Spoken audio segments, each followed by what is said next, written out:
L'Algérie, elle a changé de position après août 2020. Oui, il y a eu des chefs de un système militaire qui s'installe au Mali, où les militaires maliens ont lidéré le coup d'État, sont clairement anti-français. Ils ont fait le coup d'État parce qu'ils ont vu que la France ne pouvait pas continuellement les protéger contre les groupes armés djihadistes, ou malgré la présence militaire française, que les groupes armés continuaient à avancer à conquérir un petit peu quelques régions, territoires maliens, ou qui fait les Français veulent se retirer du Mali, mais ils préparent à réduire le nombre des soldats et ils préparent leur retrait parce que ça leur coûte très cher de 2014 jusqu'à 2020, de 2014 à 2020, ça fait 6 ans.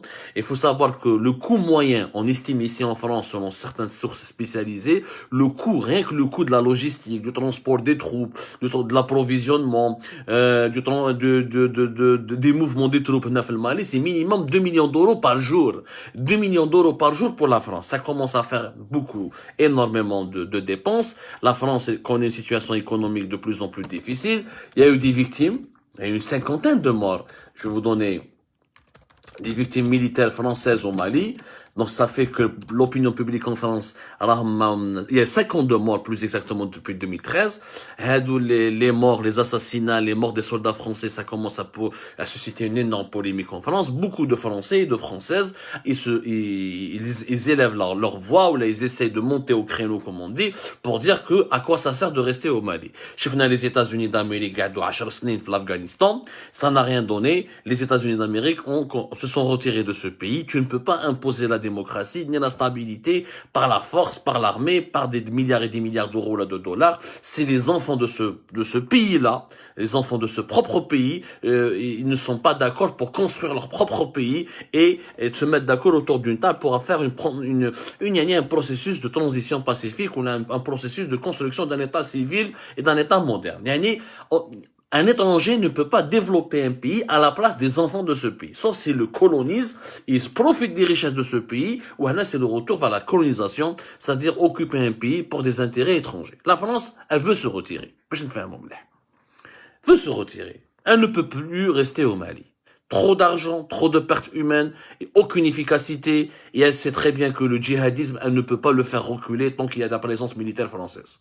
Les militaires maliens, ils ont fait le coup d'État en août 2020, ils ont décidé de prendre le pouvoir parce que parce qu'il faut l'armée française se retire, les groupes armés djihadistes vont occuper Bamako en une semaine. En une semaine. Si la France n'était pas présente au nord du Mali, notamment au Mali tout court, sur le territoire malien, les groupes armés djihadistes qui ont été financés, qui ont pris beaucoup d'armes depuis la Libye, financés par des puissances étrangères, les pays du Golfe, la Turquie, l'implication de certaines entités terroristes, etc. L'armée malienne est tellement faible, le Mali est tellement instable, le Mali est tellement pauvre que ces groupes armés djihadistes auraient pu occuper Bamako en une semaine, en 2 semaines, maximum. Les militaires maliens qui donnent le pouvoir fait août 2020, il nous faut des nouveaux alliés. On ne peut plus faire confiance à la France. La France va nous abandonner. Elle nous a pas permis de lutter contre le terrorisme. Elle nous a pas permis de reconquérir le Nord. Donc, on doit chercher des nouveaux alliés. Les militaires maliens, ils sont directement pensés aux Russes. Le régime algérien, paf, chalet la lampe. Le régime algérien qui est essentiellement militaire, qui est dominé par la composante militaire avec certains présidents civils. L'Algérie, c'est pas le Mali, ce n'est pas un colonel ni un général qui dirige, mais il y a un président civil qui a été placé par l'armée à travers les élections de décembre 2019. Ou derrière il y a l'establishment militaire, ce qu'on appelle l'institution militaire, qui a fait sa mue, qui a changé de visage après la mort de Gaïssa à la fin décembre 2019, et c'est elle qui détient réellement le pouvoir. Donc le régime algérien, il a saisi l'occasion. Pourquoi?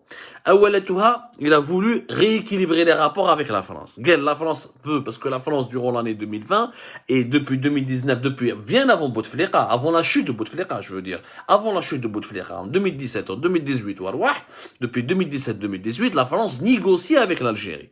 Le projet de la France, c'est quoi? C'est que l'armée algérienne remplace l'armée française. Et que l'armée algérienne défende les intérêts, la vision de la France au Sahel, Sahel à la place de l'armée française, à la place des soldats français. C'était des négociations qui étaient enclenchées de 2017 à 2018. C'est un secret de polichinelle. L'ambassade de France à Alger, la diplomatie française, le Quai d'Orsay, les réseaux parallèles, les lobbyistes franco-algériens, les lobbyistes français, les amis de la France en Algérie, les amis de l'Algérie en France, tout le monde était partie prenante de ce processus de négociation qui visait à permettre à l'Algérie de remplacer la France au Sahel. C'est pour ça, d'ailleurs, le projet de permettre à l'armée algérienne de sortir de ses frontières et d'intervenir à l'étranger ne date pas de Tebboune de Gaï Salah. C'est un projet qui date de l'époque Bouteflika. La crise de succession de Bouteflika, le Hirak, où ça fait 2019, il a retardé ses négociations. 2020, j'ai Tebboune, Macron, il a soutenu Tebboune.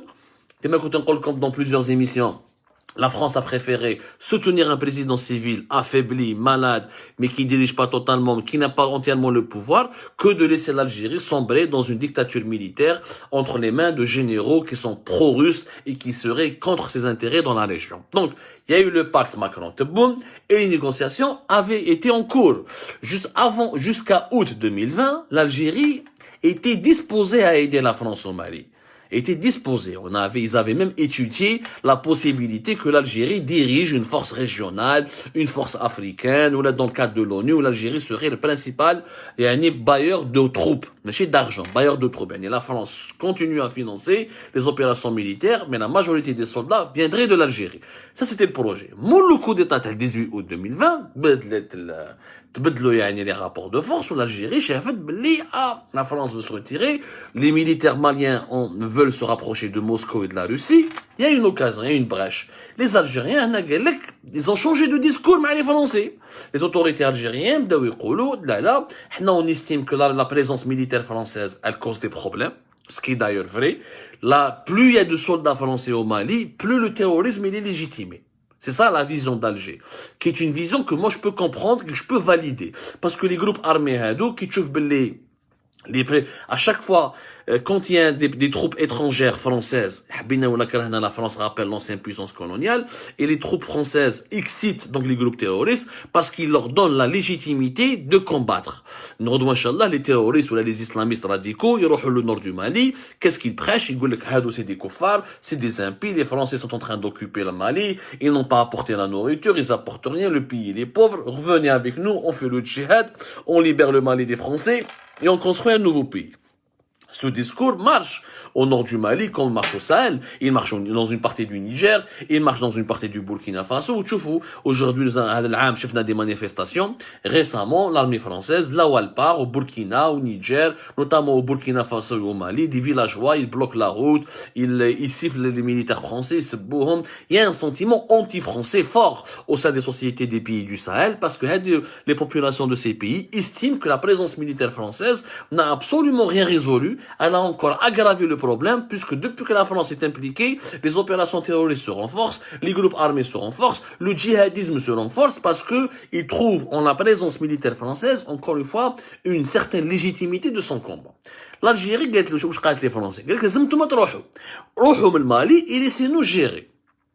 Les Français ont le changement de position. Ok, vous allez gérer comment? Vous allez rentrer à notre place? Vous allez remplacer, vous allez envoyer 5000, 6000 soldats algériens? Les Algériens, on n'envoie plus personne. C'est ça le changement, parce que juste après août 2020, le discours de l'Algérie, il a complètement changé.